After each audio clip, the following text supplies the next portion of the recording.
Welcome to the Lean Out Your Business podcast, a show dedicated to helping entrepreneurs accelerate business growth and simplify success. I'm your host, Krista Grasso, and I've been working with businesses for more than 2 decades to help them lean out and optimize what's working while eliminating anything that's not adding value. So if you are ready to get more time back in your day, more profit in your business, and to do business differently, growing and scaling on your terms, let's dive into today's episode. Hello, and welcome to another episode of the Lean Out Your Business podcast. Today, we're going to be talking about holiday promotion strategies that do not include discounting. The holiday buying cycle is an incredible time to bring in new clients, to take people who have been sitting on the fence on your list for a long time, who've wanted to work with you but haven't made that commitment, and turn them into new clients. It's a great time to retain current clients or upsell or cross-sell current clients. There's a huge opportunity there, but you want to be really careful about discounting because for a service or expert-based business, discounting can actually have some long-term impacts that most people don't realize. And so while it might sound like a great idea to go off and offer some really special pricing or 50% off or something like that for the holidays, it can actually impact your sales next year. So we're going to talk about what you do instead. This time of year presents us with a really unique opportunity to do 2 things: to get really clear on our offer suite and where our focus is going to be going into the new year, and to get an influx of sales before the end of this year on things that maybe you're going to retire, things that you're maybe going to increase the price on, or things that you're maybe going to reimagine how you package. So all of that starts with clarity on what you want to focus on in the new year. So the first thing you want to do is get really clear on what's working well in your business and that you want to continue and bring with you into next year, and what's maybe not working so well or what's no longer feeling in alignment when you think about the vision that you have for next year, the goals you have for next year, and what success would look like for your business for next year. So there's a few different ways that you can do this. I've shared in the past my Chuck technique, which is where you evaluate what you're doing and you run it through 4 filters to see what you want to cut, what you want to hold, what you want to change, and what you want to keep. The first is looking at it from a return on investment perspective to make sure that you're getting a good enough return from a financial perspective, from a time perspective, and from an energy perspective. The next is alignment. Is it aligned with where you want to take your business and where you see things going, not only into the new year, but also into the future? Then there's fulfillment. Do you enjoy it? Do you actually enjoy what you're doing? Are you at the place where maybe you need to reimagine your offer in order to feel energized by it and feel like it's something that you want to do? Or does it feel like it's something that's kind of anchoring you to who you were and who your business was in the past, but it's not something that's providing a lot of fulfillment or that you're really excited to keep delivering as you look to who you are and who your business is in the future? And then finally, investment. Is it something that's going to pay off and benefit your business in the future? Whereas maybe it's not something you see an immediate return on, such as a lot of times networking or building relationships and connections, or even doing things like SEO. Those are things that you do now, knowing that they're going to give you a return in the future, but you're not going to see that immediate ROI from them in the same way that you would something else that you might do. Obviously, there's always exceptions. I think Chuck is one of the most powerful techniques that you can use to get really clear on what matters and what doesn't matter in your business. And in the context of this episode, what you want to do is leverage Chuck to look at your offers and to look at each of the components of your offers, as well as how you sell those offers. So how do you convert people into your offers? Do you do a webinar? Do you have an evergreen email nurture sequence? Do you run a challenge? What does that look like, and how effective is what you're currently doing? Is it something that you want to keep doing? It's working exactly as you'd like it to as is. Is it something you want to keep doing, but you recognize that there's some opportunity to change it to get better results or to reimagine how you're going about delivering it? Or is it something that just simply doesn't work, doesn't make sense, doesn't feel in alignment, and you want to cut it entirely? Or is this something that you're just looking at and saying, you know what, maybe I'll come back to this at some point, but right now I'm going to place it on hold so I could double down on or make space for something else. So that's one of the techniques that you can do to look at your current offers to see what you want to bring with you into the new year and where you might want to reimagine and make changes to how you package, price, and position the offers that you have in your business. Now, an extension of this is to look at Pareto or the 80-20 rule. And what you will typically find is 20% of your offers, 20% of your conversion strategies and events are the ones that drive 80% of your results. So it's possible that right now you have a really lean offer suite. You have something that's really closely aligned with your customer journey. You have something that gets great results that you sell on repeat. You feel really great about what you have. You have what I call a scalable signature offer, as well as a supporting and customer journey aligned scalable offer suite. If that's where you're at, amazing, that's great. Then that means you're at a place where you've identified what your 20% is that drives your 80%. You've probably doubled down on that 20%. At this point for you, it's more of a place of optimization and looking at how can I get even better results from what I'm currently doing. Is there ways to change the individual components or the way that I sell this or the way that I market this in order to get better results? It's also an opportunity to lean things out even more and to look at if there's a way to simplify it even further. Now, if you're thinking that's where I'd like to be, but that is not where I currently am, which is true of a lot of businesses. And if you look back at this year in particular, and you take the time to actually put pen to paper or hands to keyboard, and you get really clear on everything that you've sold this year, look at every single way that you have generated money in your business and look at what you have done to convert people into those offers, whether it was a webinar or a challenge or a nurture sequence or a collaboration, whatever it is that you did. Go through and actually document that. And sometimes it can be a little eye-opening and we think we're really lean in our business. We've got our one core offer. And then we look and realize we actually spent time marketing and selling and delivering 5 to 10 different offers in our business throughout the year. So just get really honest with where you are and look at what you did and try to assess where was that effort that you put in a really good investment? Where did you get a good return on investment? What worked really well? What didn't work as well as you would like? And all of that is going to help inform where your focus goes for the new year. Because what you want to have clarity on now, at this point, at the end of this year, you want clarity on exactly what you're going to be selling and what your focus is going to be going into next year. Because the things that you are going to be delivering in Q1, you are going to be selling in Q4. Or if nothing else, you are at least warming up your audience, building up your audience so that they are ready to buy and invest when Q1 comes. So I know for us in Lean Out Method, we're actually looking at our offer suite for 2023. We're making a few shifts in what our focuses are. So the core of what we do is exactly the same. The overall services and things that we offer for our clients is largely the same as well. But what we're focused on is shifting a little bit. And it's shifting to meet what our clients need from us most right now. And that's something that I want you to look at as well. So our 80-20 is shifting.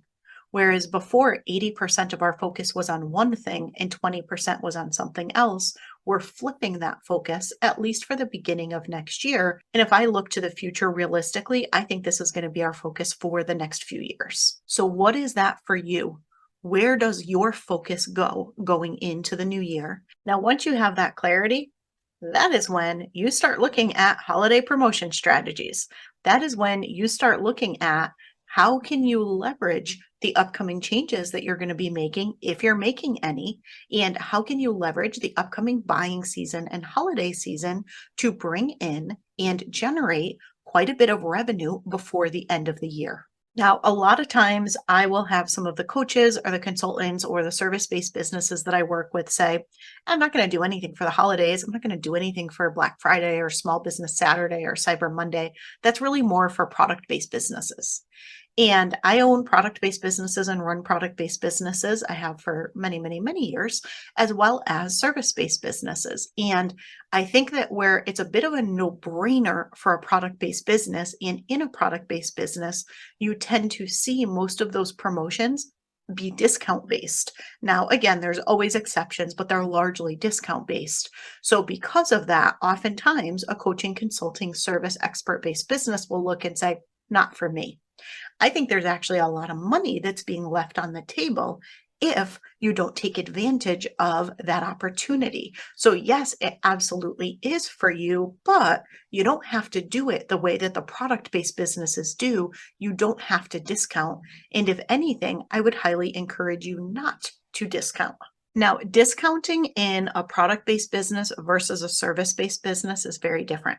What ends up inadvertently happening if you discount things in a service-based business is one of two things. You inadvertently end up devaluing your program or your services or expertise, and you basically train people to wait for a sale.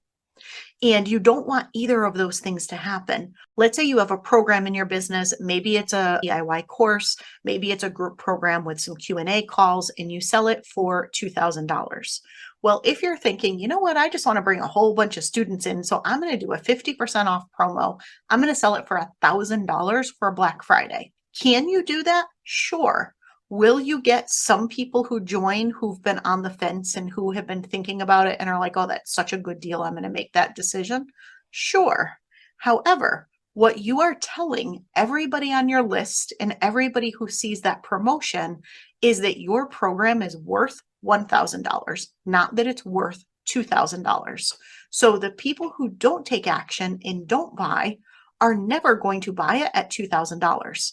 I think a lot of times we think, well, we're going to get a few people in now, and then, over time, people will join when they're ready. But what you inadvertently do is you change the value of that program in your lead and prospect's mind. So where they saw it as worth 2,000 in the past, they now see it as worth 1,000. And so they are never really going to invest in it at $2,000, or it's going to take a lot longer before they do. And you're going to need to be bringing in new people who haven't seen that discounted price. So it ends up shifting perceived value, which is exactly what you do not want to do. Now, the other thing is if there's any bit of time component of this, so it's not a DIY program. It is something that has Q&A calls. It is something where maybe people get actual private time with you. Maybe you're looking at doing some sort of promotion around your one-on-one services or your VIP days or mastermind or things of that nature. Well, if you do discounting on that, you're basically cutting the value of your time. And you are saying, my time is actually not as valuable as I previously said it was. It's only half as valuable, or it's only 80% as valuable. And again, you never want to change that perceived value in your client's mind. So the absolute best thing that you can do instead of discounting is offer irresistible bonuses. And these are bonuses that are different from bonuses that you might offer during a promotion cycle. So let's say you're launching an event, you do your fast action bonuses or whatever bonuses you do to encourage people to make the decision to buy now. Now, sometimes you can, in a holiday promo cycle, bring some of those bonuses back. Like we've created a bundle with some of our favorite bonuses of all time. But generally speaking, you want to do something that's different for the holiday promotion period, but it's all about bonusing and adding extra value as opposed to discounting. Here's some ideas for you based on the fact that you want something that is so highly valuable and so irresistible that it becomes a no-brainer for somebody to invest in your offer. So think about what it is that people want most. And frequently what they want most is you. So for something that's a really high ticket offer, let's say you have a group mastermind and it's a $20,000 to $50,000 a year investment for that mastermind. Well, an irresistible bonus for people who go ahead and buy and enroll before the end of the year might be a VIP day with you. Now, maybe you can't do a full VIP day just out of practicality with everybody, but maybe it's a 90-minute session. Maybe it's a 3-hour session. Maybe it's only a 50-minute session. Whatever it ends up being, if you can give your time That is usually very irresistible to people. However, it needs to be something that's really high value and high ticket for it typically to be worth your time. And you have to put a cap on it. First three people, first five people, because otherwise it ends up just not being feasible to deliver. And you don't want to burn yourself out on something. Let's say you have a 90-day coaching package and people get a call with you every other week. So throughout that 90 days, there's 6 calls with you. You could always add a 7th. Or instead, you could add access to a program that you know would complement what it is that they already do. Something that they just get digital access to. There's no additional work from you or your team, but it's high perceived value for them because it's something that they would have wanted to invest in anyway. You can also add bonus calls with people from your team, or you could partner and collaborate with other businesses and have a bonus that includes something with them, maybe an open Q&A with them or a special private workshop with them. So let me share with you one of my favorite and what I think is one of the most effective strategies that blends something that feels really exclusive. It feels really high touch, but doesn't have you or your team committing to one-on-one time with people. And that is to do a special closed door session or workshop for people who invest in whatever your offer is that you do for the holidays. Now you can figure out the amount of time on it. I've done them anywhere from a 1 hour to a 90-minute. I've even done one that's a half-day workshop. Depending on how high ticket your offer is and what you would like to give, look at how you could package up a special closed door workshop or even an open ask you anything session, whatever feels right for you, that you could only get access to by investing in your Black Friday or Small Business Saturday special. Now, each of those ideas were things that still involved you in some capacity, but there are ones that involve absolutely none of your time and don't include you at all, and they still can be very valuable for people. So the first is a bundle. So let's say that you have courses or you have programs that you know complement one another, or you know when you look at your customer journey that a customer is likely to want at least 2 of the 3. Then what you can do is create a bundle of 3 items together that are the price of 2. So what's happening is that client was never going to buy the third one anyway, or the likelihood they were ever going to buy the third one is not super high, but they've probably been thinking about buying the other 2. And so all of a sudden they see a bundle where they can get 3 for the same price as the 2, and their brain says, "Ooh, I need to get this now." And so at the end of the day, they end up making a buying decision that they might not have made otherwise, but you end up actually generating the same amount of revenue that you ever would have generated max from them. And it doesn't cost you anything else because all you're doing is giving them access to 3 programs instead of 2 programs. Now, this works best when it's a DIY course or something along those lines that doesn't have a live component or a time-based component to it. Another one for those of you who provide services is a BOGO, a buy one, get one. But this isn't the type of BOGO that you see in a product-based business. This is the bring a friend concept. This is a you get a ticket to our virtual retreat and you can bring a friend to the virtual retreat. So the focus here is expanding brand awareness and leveraging your clients to basically be sharing what you do with people in their network who may be a good fit for your services so that you can then convert that person who got gifted the attendance at your retreat. Another variation of this, which isn't a true BOGO where you're buying one and gifting one to somebody else, but it's where you're giving something back. So it's when you invest in this, I'm giving 50% of proceeds to this organization, or I'm planting a tree for those of you who have sustainable practice-based businesses. So you can look at, again, what's in it for them, what would make it feel irresistible if they wanted to make that buying decision for a while. And now you're doing something where they're like, all right, I've really wanted this. I feel good about this purchase now. If I do this, I know that part of what I'm doing is actually going to go here. Now is the time I'm going to make that buying decision. So that's another variation of that. At that time, you're not leveraging the opportunity to kind of tap into their network of people based on who they bring or who they gift something to, but it can help people make a buying decision and feel really good about that decision. Now, here is one of my other favorite strategies. And we started off this episode with getting clear on what your focus is going to be next year and doing Chuck to look at if there's anything that you want to cut or change. And so, a last chance offer is an incredible way to sell out of things and bring in a lot of revenue in your business. So, let's say you say, you know what, right now, I'm not going to sell that course anymore. I'm going to retire it. I'm going to reimagine it. You offer a last chance to get it. This is the very last time you're ever going to be able to get this program. A variation of that is this is the last time you're going to be able to do this at this price. Or this is the last time you're going to be able to do this and get this particular call that's included in the program. So when you think about changes that you might make to how you price, package, and position your offers, you can use those as selling incentives. One of the absolute best ways that you can typically sell something is to tell somebody the price is going to go up. It is an incredible motivator for somebody to take action then.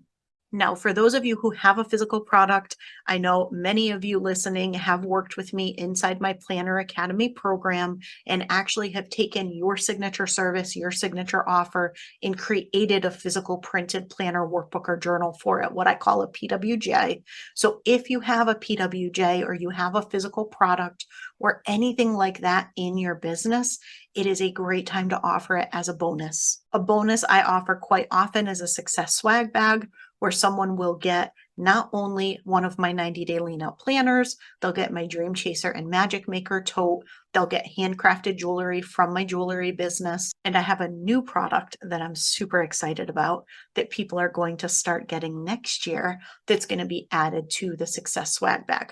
Because so many of my offers are centered around planning and so many of my clients are women, it ends up being a really great success swag bag. It gives them their planner that they can use to actually implement a lot of what we talk about when we work together or when they join one of our programs.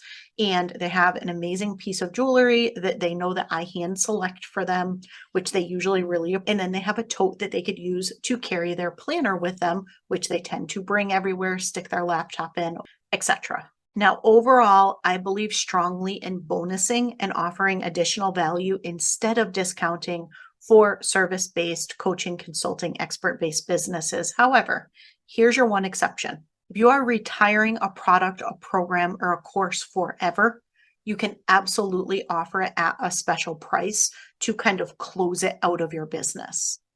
Now, I would not do this if there's any bit of coaching associated with it or any bit of your time involved. If it's something that's truly just a product or a DIY program and you are retiring it as you look at your offer suite for the new year, you can discount that. I would still try to get creative and instead look at how you could bonus it as part of something else.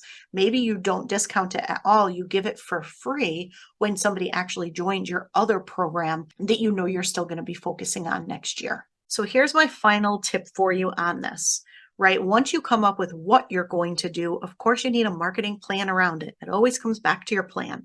So as you're building out your plan, this is something that's worked really well for me in the past, something I'll be doing again this year, and I recommend that you do the same, is when Black Friday gets here, when Cyber Monday gets here, when Small Business Saturday gets here, people's inboxes get so cluttered and there's so much noise on social media and so much noise in email and everywhere else that you're probably trying to get in front of and reach your client.